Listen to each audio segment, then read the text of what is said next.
She was beautiful, she was cunning, and she was the only person who ever brought the mighty Samson to his knees. But was Delilah just a gold digger, or was she part of something much bigger? Was she a mere pawn in a political game, or a woman driven by her own motives? Today, we uncover the truth behind the woman who changed history with a single betrayal. Stay with us as we reveal the secrets behind one of the most dangerous women in the Bible. And don't forget, if you enjoy these deep biblical explorations, make sure to like this video and subscribe to our channel so you never miss a powerful story like this one. The Bible introduces Delilah in Judges chapter 16 verse 4, describing her as a woman from the valley of Sorek whom Samson fell in love with. But beyond this brief description, we know little about her background. Was she a Philistine? Was she an Israelite who betrayed her people? Some scholars believe she was a high-ranking courtesan, working closely with the Philistine rulers. Others speculate she was simply a woman drawn into a deadly game of deception and survival. What we do know is that she was approached by the Philistine leaders with a proposition that would change history forever. They offered her 1,100 pieces of silver, a fortune at the time, if she could discover the secret to Samson's supernatural strength and deliver him into their hands. But was money her only motivation? Delilah's strategy was not one of brute force, but of psychological warfare.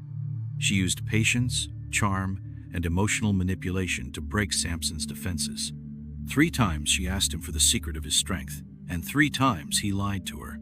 First, he claimed that being bound with fresh bowstrings would make him weak. Then, he said new ropes would do the trick.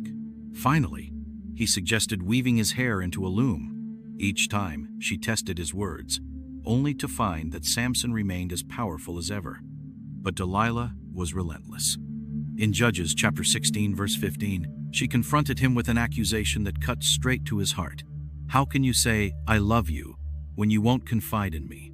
She played on his emotions, his desire for love, and his weakness for women. And eventually, he caved. Samson revealed the truth. His strength came from his uncut hair, a symbol of his Nazirite vow to God.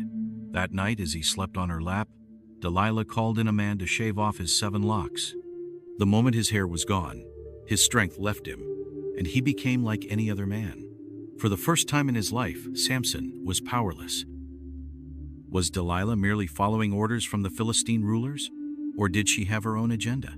Some scholars suggest she may have been working for a power even greater than the Philistine lords. Others believe she was motivated by a personal vendetta against Samson, perhaps due to his past actions against the Philistines. One thing is clear: Delilah was no ordinary woman. She succeeded where thousands of Philistine warriors had failed. She conquered Samson not with a sword but with words. The Philistines seized Samson, gouged out his eyes, and threw him into prison. They humiliated him, making him grind grain like a beast of burden. But was this the end of the story? Samson's final moment came when he was brought into a great Philistine temple to entertain his captors. He prayed to God for one last surge of strength, and as he pushed against the pillars of the temple, the entire structure collapsed, killing thousands, including Samson himself. But what happened to Delilah after that? The Bible never mentions her again. Did she live out her days in wealth, or did she suffer the consequences of betraying a man chosen by God? Some traditions suggest she was later scorned or punished, but the truth remains a mystery. Delilah's story raises several profound questions about human nature and faith.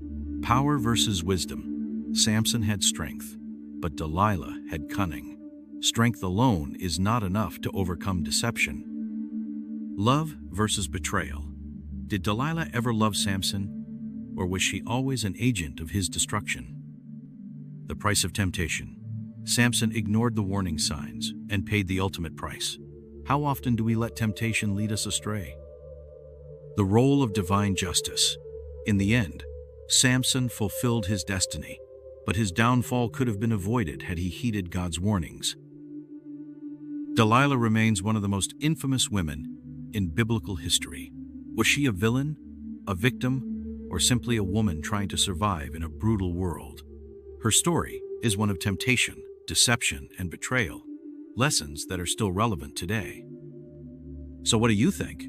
Was Delilah a manipulative spy? Or was there more to her story? Let us know in the comments below. Thank you for watching. Don't forget to like, share, and subscribe for more biblical insights. See you next time.